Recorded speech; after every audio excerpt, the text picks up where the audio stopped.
Today on Hopped Up Beer Review, we're going to be trying Andygator from Abita Brewing Company out of Abita Springs, Louisiana. Thanks for joining us. Sip it slow, let it bite. Andygator takes the night. Sweet and strong, it's got the fight. One more round, it feels so right. Hey everybody, welcome to Hopped Up Beer Review, the show where we give you our unprofessional and somewhat biased opinion about the beer that we are drinking and reviewing. We are back once again. There is Jay. There is Andy in the attic. I am Ben. Jay's in a bunker this time. Should have mentioned that first. What are we drinking today, gentlemen? Andygator. Is it named after Andy in the attic? I don't think so. You'll find out. Details to follow. Abita Springs Brewing. This is our first Abita, right? Ask. How has it been this long? I don't know. We talked a little bit about them on other episodes because it was one of the few that we used to get in Alabama, or you couldn't get in Alabama because the ABV was too high. So used to always enjoy getting Andygator and Purple Haze and Turbo Dog when you could grab those because they were the higher ABVs. Yeah.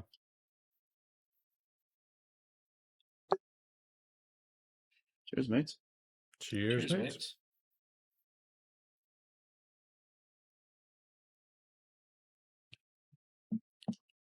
I think we've all had this one at this point, right? This is not new for anybody on this show. Well, the Andygator is a Dopplebock, more specifically, a Hell's Dopplebock. It's 8%, 25 IBUs. Uses Pilsner malt, German lager yeast, and German pearl hops. They describe it as being slightly sweet and smooth.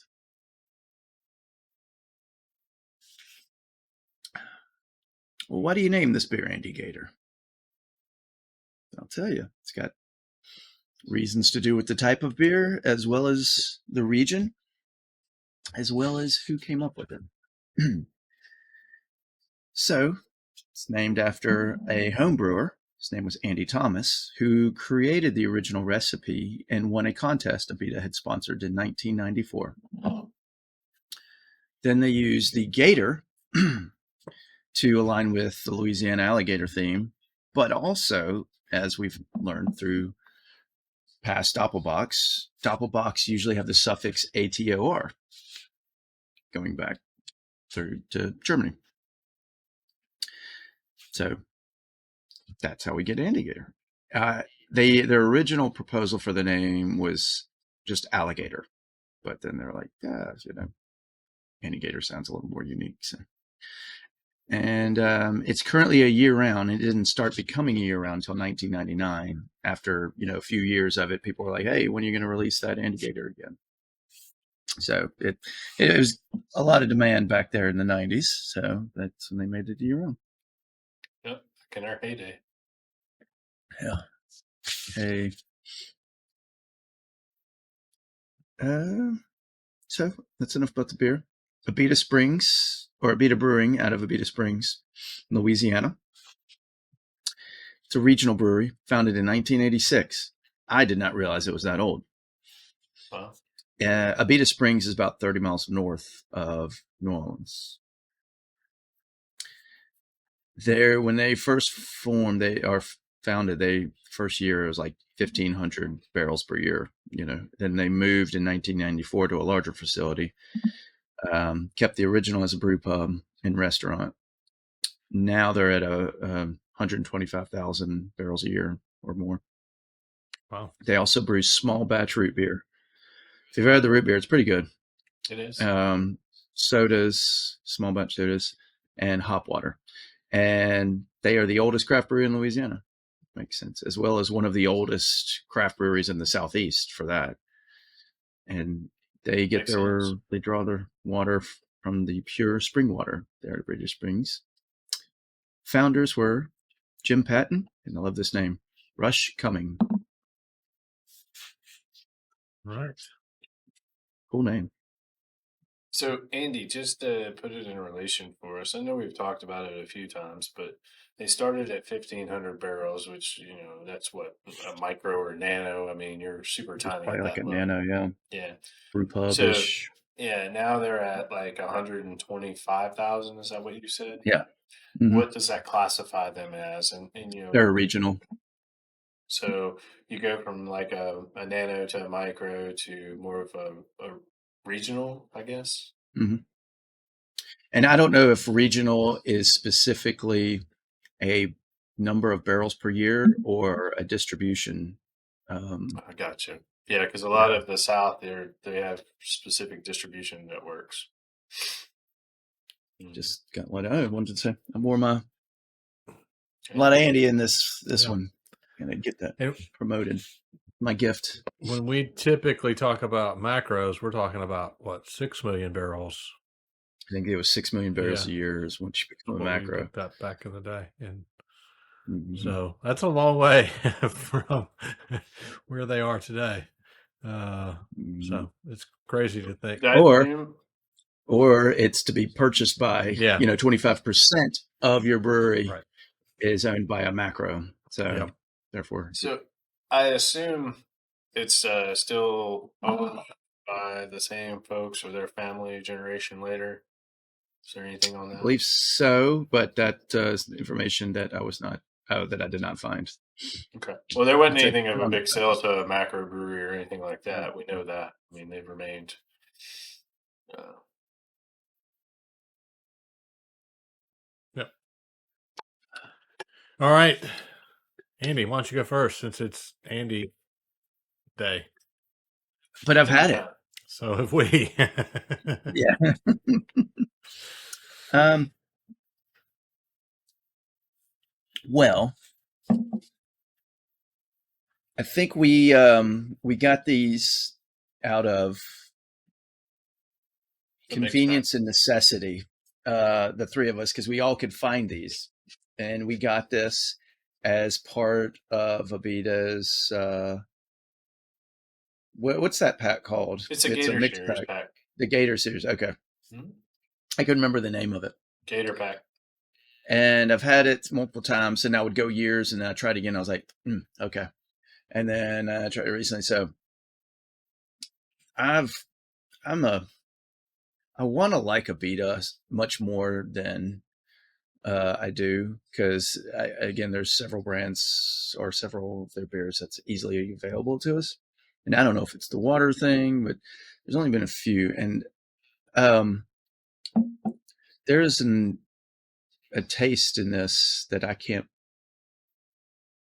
put my taste buds on. I mean, I just can't figure it out, and it tastes like an artificial malt, almost like a synthetic malty flavor, and that it's just off-putting.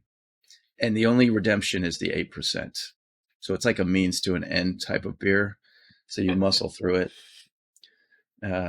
Although there are certain beers that I don't muscle through, regardless of the ABV.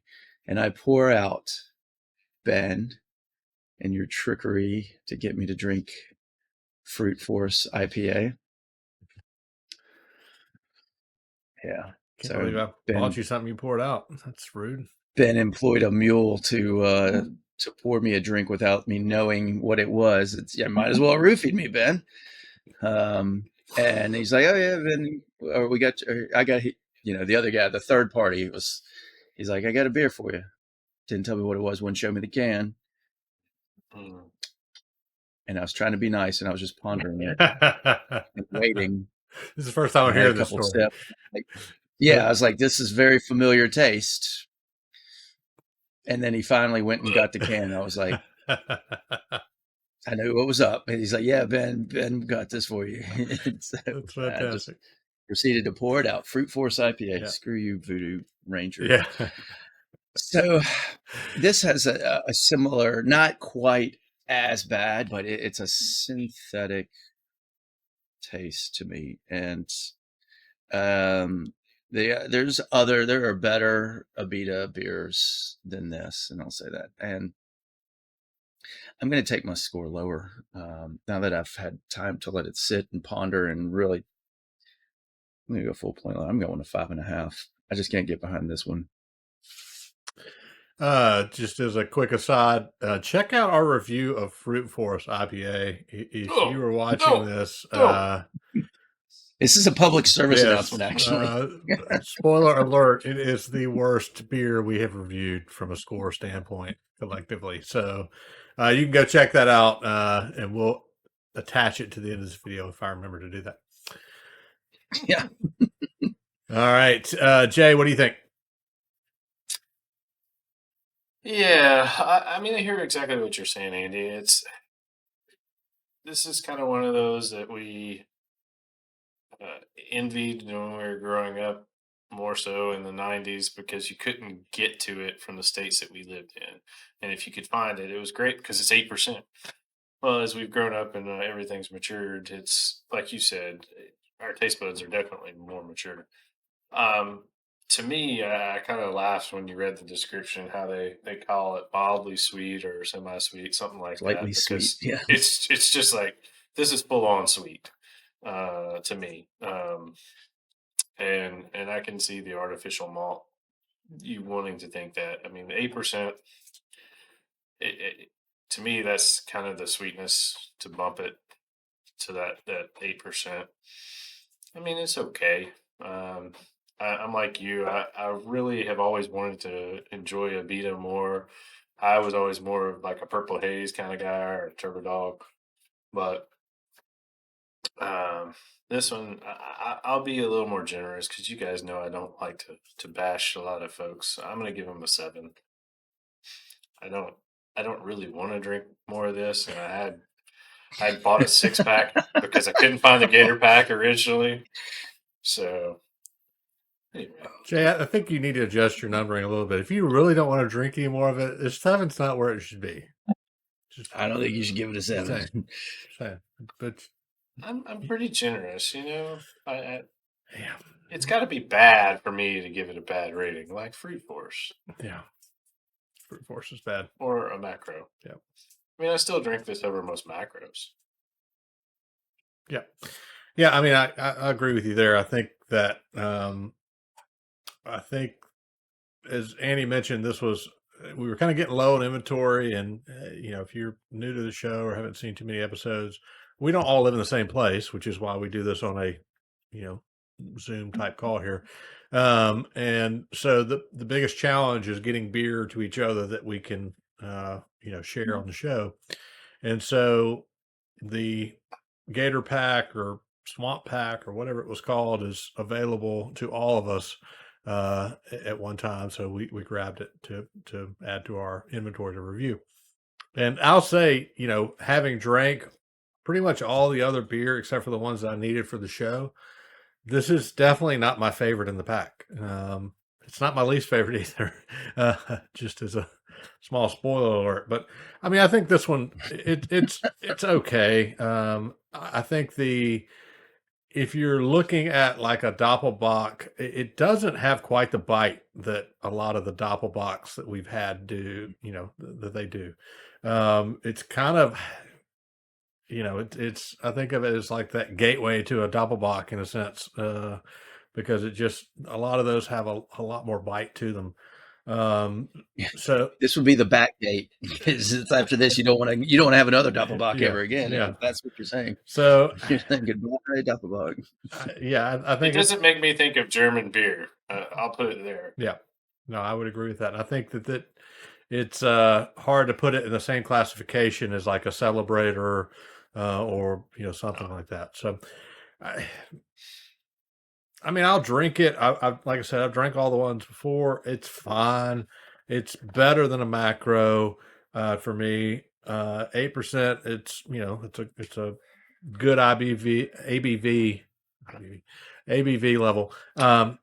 So all in all, I think 6.5. I mean, I think it's again, I'll drink it again every once in a while. It's not that I'm going to go to the store though and say, man, I need an Andygator. I'm going to grab it now. I'm going to obviously pick something else. So, see, you weren't far off from me. I wasn't, but I probably like it more than you do, honestly, if I were being honest. So,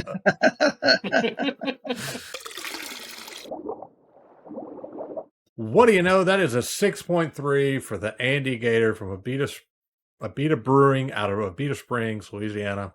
Hey, if you're in the Southeast, you have probably had an Andygator or another beer from Abita at some point. Let us know what you think about Abita down in the comments. We're going to have some more Abita coming with this Gator pack of 4. I think we have the Delta Gator, the Alpha Gator, and this Straw Gator. Straw Gator. I always want to call it Strawberry Gator, but that's in essence what it is. It's not to be confused with their Strawberry Lager, because they do have one of those. Correct. Yeah. So we've got 3 more coming up. So if you are interested in that, be sure to hit that notification bell so you get notified when we release a new video. And be sure to like, subscribe, and cheers that notification bell. If you haven't done so already, we would appreciate that. We got links down below for Hopped Up Beer Review merch, Hopped Up Beer Review Discord server, Hopped Up Beer Review Patreon. Check all of that out, some others as well. With that, thanks for watching. There's Andy in the attic. There's Jay. I'm Ben. Cheers, mates. Cheers, mates. Sip it slow, let it bite. Andygator takes the night.